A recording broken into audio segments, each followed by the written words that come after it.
Alright guys, this is my review of the T'EYES CC3 2K version and my Lexus Ls430. For all the Ls430 guys, as you can see, mine is just a ML. But yeah, anyways, to do a quick brief overview, I love this. I've had it for 2 years. It's been great. I installed the actual head unit myself, and I've enjoyed it this entire time. And I'm gonna try to make this pretty quick, so expect a few cuts. What I want to say is the installation. Of course, my version, as you can see, is the one for the cars that came with the Mark Levinson audio system and had the nav screen. They have another version which has the screen lower for the ones that did not have the nav screen. I did the installation myself. It only took about 3 to 4 hours. The hardest part is doing the actual removal. To do the removal, you have to pop this out with some plastic pries, take out 1, 2, 3 screws, pull this out, and then I forget how many screws are in here. Pull this out. Then there's some more screws within about here, I think. I'm not too sure. It's been a couple years. Then you have to also pop out your temperature gauges, and then take out 2 screws on each side of this to pull the original factory nav screen out. And then when you do this, you have to remember what you unplugged and what those plugs went to, because with the factory harness that comes with the car, or comes with the head unit, not all of the plugs in the head unit get plugged into the car. So please do be careful of that. Other than that, it was pretty self-explanatory, I guess you could say. I don't know. To me, it was pretty easy. Plug it all back in. As far as canvas settings, I'll show you real quick. See, mine is set to 460 low. I know some people have used the LC100. That works too. But yeah, I know some people also use the high version of the 460. But those are the ones that I know for a fact work, but your mileage may vary. Now, for those who are worried about, does it still work with the steering wheel and the original AC? Of course it does. You see me using these. Can turn up the volume, lower the volume, mute it, unmute it, skip tracks, reverse tracks, and mute it again. Yeah, all that works. And then for AC, as you can clearly see, my vents are still moving back and forth, and that is adjustable. I actually just recently updated it. Ever since I put it in, I forgot to update it. And yeah, now it looks like this, which is pretty cool. I prefer this. As you can see, I can fully adjust. And if I want it to be in dual, I can adjust my side. They can adjust theirs. Right? Awesome. And of course, all of these still work. I put this into here, and then, okay, well, maybe that one only works with certain things, but I can make all these stuff work. And can put the dual, can up the fan speed. All right, just put it back into auto. And this button right here controls those. Press it again. Boom, back to working again. And then if you have a UL, which is the ones where you can also control the back seats, then you just go to rear air and you could have all this. But mine is an ML, so this is just kind of there. So there's that. Other than that, let me go into the next part about talking about what this screen also offers you. This is the part I really want to try to keep as minimal as possible, because it has a lot. So this is the native home screen that it'll have as soon as you launch it. Then you have to set up like what your navigation is going to be. Right here I have Waze set up, and a couple of other stuff.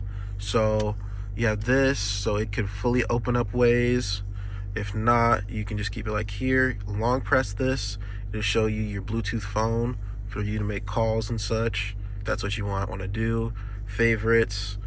This button will just take you to the Bluetooth screen. But yeah.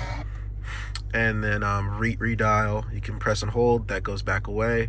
This will show you either the map itself, this little driving car thing, which I don't use, but it's cool. It's like a little 3D car, and it senses how you drive, and it does all these little animations and things. Reverse camera, which mine is working, but it doesn't pop up there. Mine is only wired to come on when it's in reverse. You can see, not the best quality also since the sun is right there, but this is actually a really good camera. Maybe in another shorts I'll show this camera during the day and during the night. I really like this. It has a nice wide field of view. There's also some other stuff that you could do that I've seen on some other cars and stuff with this, but yeah.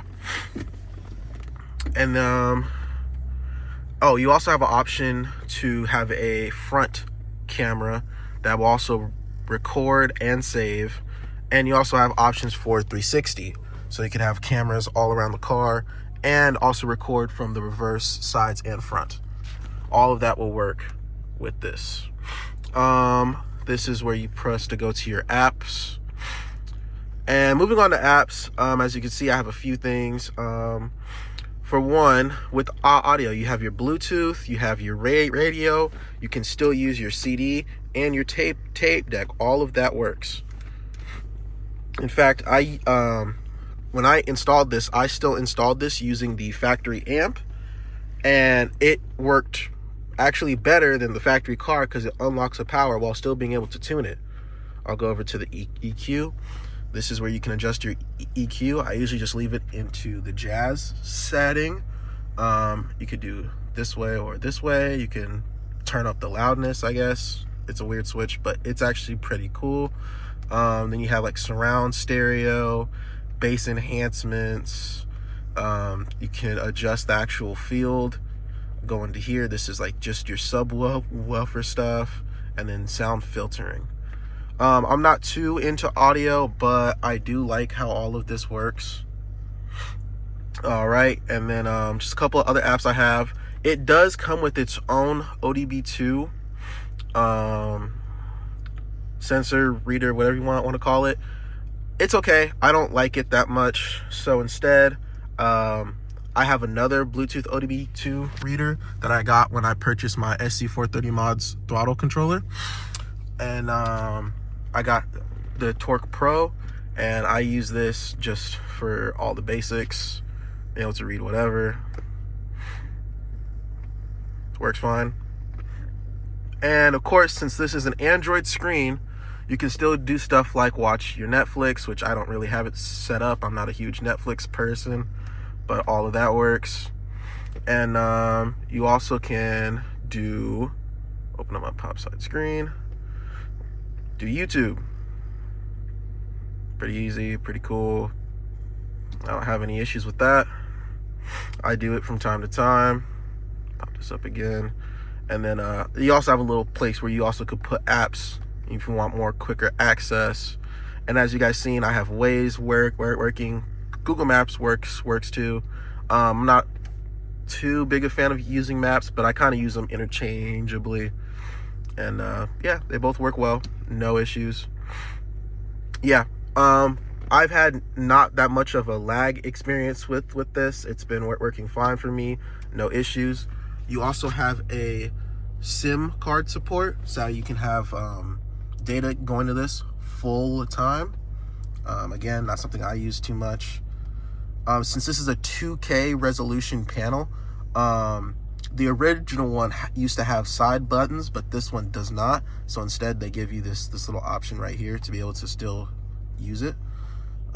Again, don't really have to worry about that, but yeah. Other things to note is accessories. I have this little MagSafe mount. I'm gonna change it because it is a vent mount, and I just don't like the possibility of ripping out this actual vent one of these days. But I do like it. It works well. And then, you know, I could play music, have my navigation, or have my navigation here, and then do like a movie or something for my passengers to watch or whatever. But yeah. And then another thing I recently got is after you change the amp and you bypass the factory one, you lose the volume control in this knob. You still have the mute, but not the volume control. So with one of the USB outputs that come pre-installed into the head unit, I did a USB dial, and it works pretty good.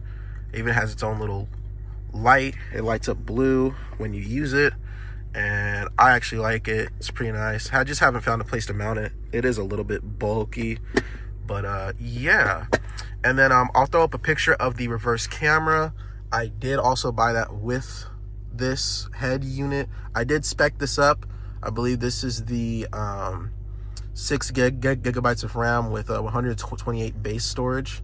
You also can expand the storage on it for whatever you want to do, things like that. Oh yeah, let me speak on themes. So themes.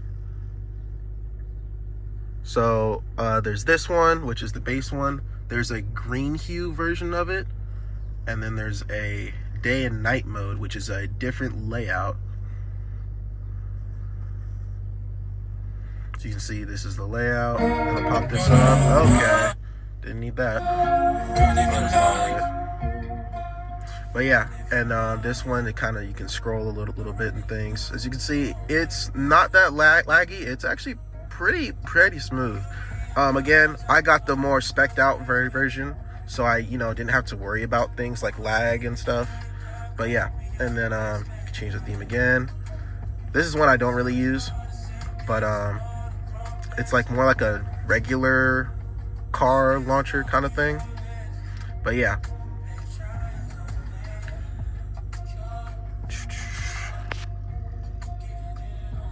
Going back to this one. Other couple things that I like. Usually it will read you the voltage. Mine is probably just acting up because I was just switching around stuff so much. We'll go into settings. You got these, device, so the canvas, steering wheel settings, display, sound, gyro calibration, and the GPS calibrations, stuff to help better set up to how you want it to be. And then I forget what the code is. I'll probably leave the code in the description, and just all the little stuff. But overall, I love it. It works well for me. Forgot that was still on, but yeah. Go ahead, ask me questions down in the comments below. If you guys really want to, I'll make another video taking this out, showing what connectors need to be plugged in where, so that way it'll help make the installation easier for everybody else. But yeah, I'll also link the video to another person who has a TEYES head unit. I believe his is in a IS. And yeah. Alrighty guys, peace out. And quick mention, I'm gonna throw up the image of the reverse camera again. So I am working with somebody who is going to be making a 3D print mount that will make the aftermarket reverse camera look as OEM as possible to the original mount. So hopefully in the future that'll be set up really nice. I also have somebody who's designing a replacement for this, so that way if you purchase the TEYES USB extender, it can extend the USBs to come out right here. So it'll be a deep trough like how this one is, because this one isn't the ashtray version. This is just the box, but it'll make it to where this is a little bit more flush and the USBs will be right there, so you can just plug in real quick. But yeah, then back to the video. Yeah, just let me know if I should make a part 2 or a video showing how to do the connectors and set up the canvas so you don't get any errors with your TI screen. And maybe hit me up in the comments for other stuff I should do. And I'm going to do a review of the throttle commander and a couple of other stuff soon too. But yeah, peace out.